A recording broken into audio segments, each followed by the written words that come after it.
পার্শ্ববর্তী রাষ্ট্র যখন আমাদের যুদ্ধের হুমকি দেয়, S-400 হুমকি দেয়, তারপরে ব্রাহ্মসের হুমকি দেয়, এটা সেটা হুমকি দেয়, আমরা কুছ পরোয়া নেই,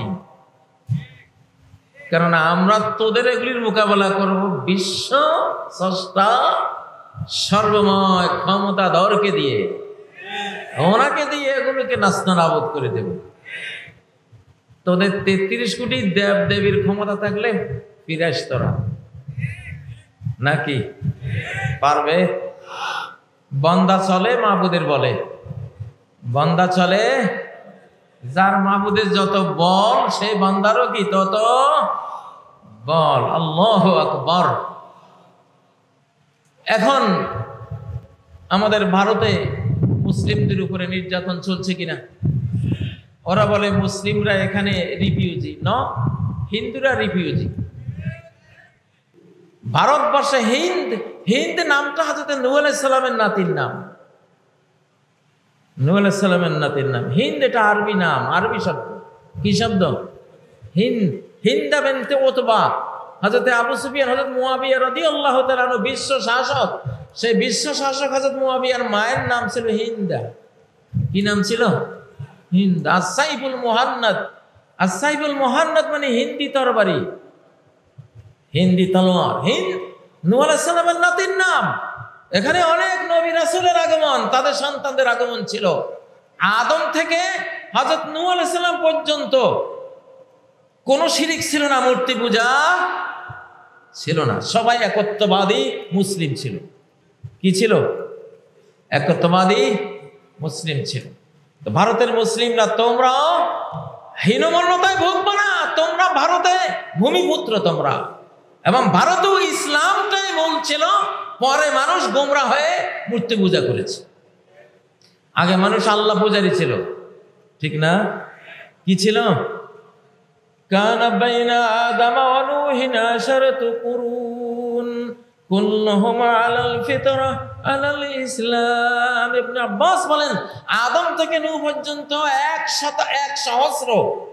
1000 বছর পর্যন্ত সবাই ছিল মানব জাতির মুসলিম, সেখানে কোনো মুশরিক ছিল না। পৃথিবীর প্রথম ধর্মের নাম কি? ইসলাম। ও ভাইয়েরা, এজন্য মুসলিমদের ভয় বলতে কিছুই নেই। আল্লাহুম্মা বিকা নাজুলু ওয়া বিকা নাসুলু ওয়া বিকা নুকাতিল, এগুলি হলো সায়েন্স, বিজ্ঞান, ইসলামিক মনোথিজম, ইসলাম ধর্মের মনোবিজ্ঞান। সে বলে আল্লাহুম্মা বিকা নাজুল, আমার সৈনিকের হাতে তলোয়ার আছে, বল্লম আছে, তীর আছে, ঢাল আছে, তার হেলমেট আছে, বর্ম আছে, সবই আছে, কিন্তু সে বলে আমি এসব দিয়ে লড়াই করি না। আল্লাহুম্মা বিকা নাজুল, তোমাকে দিয়েই আমি স্পন্দন করি। অবিকা নাসুল, তোমাকে দিয়েই আমি আক্রমণ করি। অবিকা নুকাতিল, তোমাকে দিয়েই যুদ্ধ করি। আল্লাহ।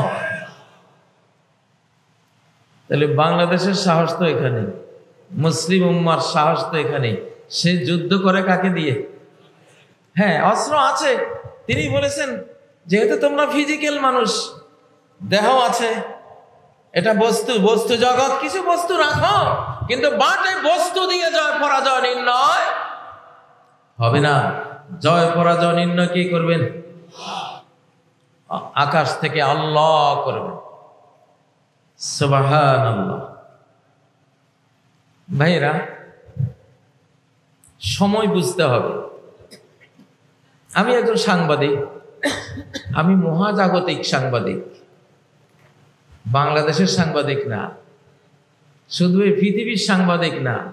আমি শিশুকাল থেকে ইউনিভার্সাল জার্নালিস্ট, ইউনিভার্সাল জার্নাল নিয়ে কাজ করি। মহাবিশ্বের কি ইনফরমেশন আছে, এগুলি কোরআনে আছে না? নাই? একটা সংবাদ হলো কারোর জন্য সুসংবাদ, কারোর জন্য দুঃসংবাদ, কারোর জন্য সুসংবাদ, কারোর জন্য দুঃসংবাদ। সুসংবাদ ধর্মপ্রাণ মুসলিমদের জন্য, আর দুঃসংবাদ বেঈমান মুনাফিকদের জন্য।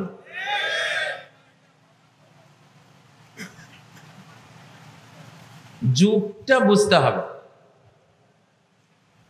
এই বুঝটা আমি দেওয়ার চেষ্টা করি আমার প্রায় সব মাহফিলে, না হলে কাজ করতে পারবেন না। 2024 সালকে না বুঝলে আপনি 2090 পর্যন্ত কি হবে আপনি বুঝবেন না। 24 বুঝলে 25 বুঝবেন, 26কে বুঝবেন। আপনি কোন জায়গায় দাঁড়িয়ে আছেন, আপনার ফিউচার কি, ভবিষ্যৎ কি আপনি বুঝবেন, না হলে বুঝতে পারবেন না। যুগটা বুঝতে চান কারা কারা? মাশাআল্লাহ, আমিও চাই। বুঝাতে গিয়ে তো একটু নিজেরও বুঝ বাড়ে নাকি? বুঝটা হলো 1924 সালে ইসলামী সাম্রাজ্য পরাস্ত হয়েছে। কত সালে? 1924 সালে বিশ্বব্যাপী ইসলামী হুকুমত সাম্রাজ্য শেষ। তুরস্কের ইসলামী খেলাফতের পতনের মাধ্যমে শেষ। এইটা শেষ হয়ে 100 বছর ওই অবস্থা ছিল। সেই যে সানসেট হয়েছে, আমাদের সাম্রাজ্যের সূর্যাস্ত হয়েছে, 100 বছর ডুবেছিল। এটা 100 বছর পর সানরাইজ হয়েছে। সেই ইসলামের সূর্য আবার আকাশে উদিত হয়েছে।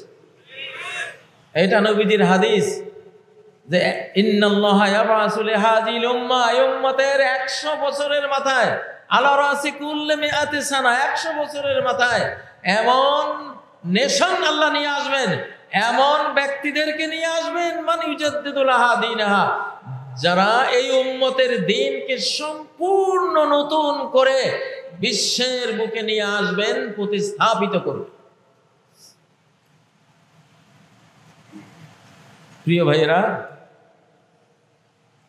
1924 সালে আমাদের খেলাফত ডুবে যাওয়ার পর 2021 সালে আফগানিস্তানে এসছে। 2021 সালে চান্দ্র হিসাবে 100 বছর হয়। চান্দ্রবর্ষ হিসাবে 100 বছর হয়। 100 বছরে ফেরত আসবে। আসছে কিনা? আজকে আফগানিস্তানের ছাত্ররা, তালেবান মানে ছাত্র, তালেবান মানে কি? ছাত্র। আফগানিস্তানের ছাত্ররা বিজয়ী, বাংলাদেশের ছাত্ররা বিজয়ী, আগামী বহু বছর ব্যাপী ছাত্ররা বিজয়ী থাকবে ইনশাআল্লাহ। আর আমরা বুড়ারা পিছিয়ে পিছিয়ে আছি। শোল মাছ, গজার মাছ দেখছেন না? যখন পোনা দেয়, শোল মাছ, গজার মাছ যখন ছোট্ট ছোট্ট পোনা থাকে, পোনাগুলি পানির উপরে ভেসে উঠে আবার মা বাবার পিঠে গিয়া বসে, মাথার চৌড়া অংশে গিয়া বসে, তালুতে গিয়া বসে। কিন্তু পোনাগুলি যখন বড় হয়, এতটুক হয়, তখন পোনাগুলি সব আগে আগে যায়, আর মা গজার আর বাবা গজার পিছিয়ে পিছিয়ে থাকে। সন্তানের লোকে কুলায় না, ওগুলি আর কথা মানে না, সব আগে। শিশুকালে দেখতাম।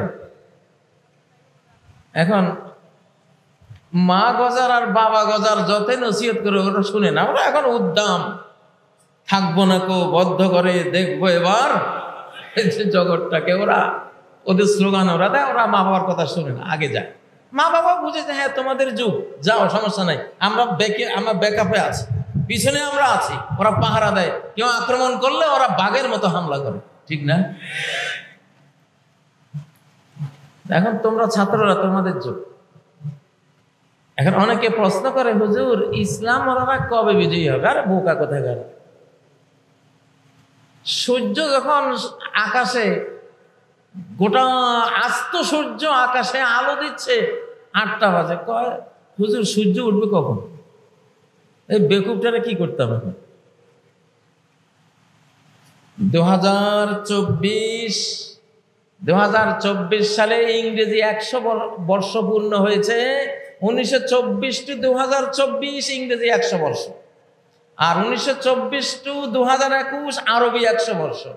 যখন আরবি বর্ষটা পূরণ হয়, আফগানিস্তানকে আল্লাহ, আফগানিস্তানের ছাত্রদেরকে ইসলামী সাম্রাজ্য দিয়ে দিয়েছেন, তোমরা নাও। যখন ইংরেজি বর্ষ পূরণ হয়, আমরা বাঙালিরা একটু ইংরেজি বেশি পড়ি, ঠিক না? আল্লাহ চিন্তা করলেন যে আফগানিস্তানকে ইংরেজিটা দেব না বাংলাদেশকে। আল্লাহ দেখলেন না, আমার বাংলাদেশি গোলামগুলি ইংরেজির ভালোবাসা বেশি, কথায় কথায় ইংরেজি কয়। ঠিক না? আমি বুড়াকালে এখন ইংলিশ মিডিয়াম স্কুল দিয়া ধুমধাড়াক্কা ইংরেজি পড়াচ্ছি। আমার দুইটা English medium school, Averroes international school, peace international school, দুইটা ইংলিশ মিডিয়াম। বাংলাদেশে তো ইংরেজির মায়া বেশি। তো আল্লাহ তাআলা ভাগটা করার সময় কি করেছেন, আফগানিরা উর্দু, ফার্সি, আরবির প্রেম বেশি, ইংরেজি কম পড়ে ওরা, ওই জন্য ওদেরকে দিয়েছে আরবি সাল। আরবি সাল হিসেবে 100 বছর 21 সালে হয়েছে মিরাকল, অলৌকিক ভাবে আল্লাহ ওদেরকে ক্ষমতা দিয়ে দিয়েছেন। কোনো নির্বাচন নাই। কিসের নির্বাচন? নির্ধারণ। নির্ধারণ নির্ধারণ জেনে রাখেন, হেয়ালি কথা বলছি না। আগামী 2090 সাল পর্যন্ত কি হবে একটা রোড ম্যাপ দিয়ে গেলাম আপনাদেরকে। আফগানিস্তানে কোনো নির্বাচন আছে এখন? ওরা বিজয়ী, ভালো লোকেরা চুজ করে করে আল্লাহ বসিয়ে দিচ্ছেন, সুন্দর চলছে। আফগান মুদ্রার দাম ডলার ছুঁই ছুঁই করছে এখন। ঠিক না? আফগানিস্তানের সাথে ব্যবসা করার জন্য, ছাত্রদের সাথে ব্যবসা করার জন্য রাশিয়া, চীন, আমেরিকা, ইন্ডিয়া, বাংলাদেশ, সারা বিশ্ব এখন এগিয়ে যাচ্ছে। ওরা এখন সন্ত্রাসী না, ওরা এখন সুলতান। এখন কি? সুলতান। আচ্ছা যাক, এখন বাংলাদেশকে আল্লাহ দেখলেন যে ইংরেজি খুব ভালোবাসে, তাহলে ইংরেজি সালটা, ইংরেজি সালের সানরাইজটা, ইংরেজি সালে যেই বিশ্ব ইসলামী সুলতানাত নাজিল হবে সেটা বাংলাদেশকে দেই। আল্লাহ দিয়েছেন, আলহামদুলিল্লাহ। অনেক বোকারা ডক্টর ইউনূস সম্বন্ধে প্রশ্ন করে, উনি কয় বছর ক্ষমতা থাকবেন? ও আমৃত্যু থাকবে ক্ষমতা। অত তোমার ভোটে আসে নাই তো, তোমার ভোটে আসে নাই। সুম্মা তাকুনু খিলাফাতান আলা মিনহাজিন নবুওয়া। জোরজার মুল্লক তার ফ্যাসিবাদী এই পর্ব শেষ হওয়ার পরে যেটা আসবে সিস্টেম, নির্বাচন না নির্ধারণ, সেটা তুমি নির্বাচন করবে না, আল্লাহ নির্বাচন করবেন, আল্লাহ মনোনীত করবেন। খিলাফা আলা মিনহাজিন নবুওয়া, নবুয়তি স্টাইলে বিশ্ব শাসনের সিস্টেম আল্লাহ তাআলা নাজিল করবেন। নবুয়ত সিস্টেমের বিশ্ব শাসন কি? নবীরা কি গণভোটে ভোট পাইয়া নবী হন? কারা কারা নবী নির্বাচনে ভোট দিয়েছেন কোন তো? দিয়েছেন? নবীদেরকে চুজ করেন, মনোনীত করেন ডাইরেক্ট কে? আবু জাহাল তোর পছন্দ না হোক, আবু লাহাব তোর পছন্দ না হোক, কিছু যায় আসে না। ঠিক না? ওলিদ, উতবা, সাইবা, বেঈমান, তোর পছন্দ কি না পছন্দ কি তোরা জিজ্ঞাসা করে কে? গরুরে জিজ্ঞাসা করে হাল চাষ করবো নাকি? হ্যাঁ, গরুর দল ওগুলা কালা আনাম, এগুলি গরু, এগুলি কি লাইক গরু, গরুর সে আরো অদম। তোমারও জিজ্ঞাসা করে কে? নির্বাচন দিয়ে দেখছেন আল্লাহ তাআলা। 15 বছর কি নির্বাচনটা না করছিল রে বাবা। এরকম নির্বাচন আর চাননি আপনারা? যারা নির্বাচনের দুঃস্বপ্ন দেখে ওরা বুঝে, যুগটা বুঝতেছে না। খিলাফাতুন আলা মিনহাজিন নবুওয়া, নবী যেমন চুজ করে আল্লাহ পাঠান, কোনো ভোটাভুটি করেন না, ওনার পছন্দ ওনার বান্দারা পছন্দ করবেই। পছন্দ করে একজন দুইজন না, 1,24,000 নবী চুজ করেছেন, কাউকে জিজ্ঞাসা করেন না। জিজ্ঞাসা করেছেন? ইউনূস সাহেব এই পদ্ধতিতে আসছে। আপনি ইউনূস সাহেবকে ক্ষমতাচ্যুত করা হারাম, অবৈধ আপনার জন্য। ও আসছে নবুয়ত, নবী যেভাবে আল্লাহ চয়েস করেন ওই সিস্টেমে সে আসছে। আগামী দিনে এখন ইসলামিস্টরা বলে যে ইসলামরা কবে ক্ষমতায় আসবে? আমি তো, তোমরা তো ক্ষমতায় বসে আছো, টের পাচ্ছ না? অলরেডি সূর্য এখন দিনের 8টা বাজে, আলো দিচ্ছে, চিকচিক করছে, সূর্য কখন উঠবে? আরে বাবা, আমি জায়গায় দিয়ে যাচ্ছি তোমাদেরকে। এখন ইসলামিস্টরা ক্ষমতায় আছে, অলরেডি ক্ষমতায় আছে। অলরেডি ইসলাম ধর্মপ্রাণরা, ইসলামিকরা, বাংলাদেশ প্রেমিকরা ক্ষমতায় আছে, স্টিল নাও।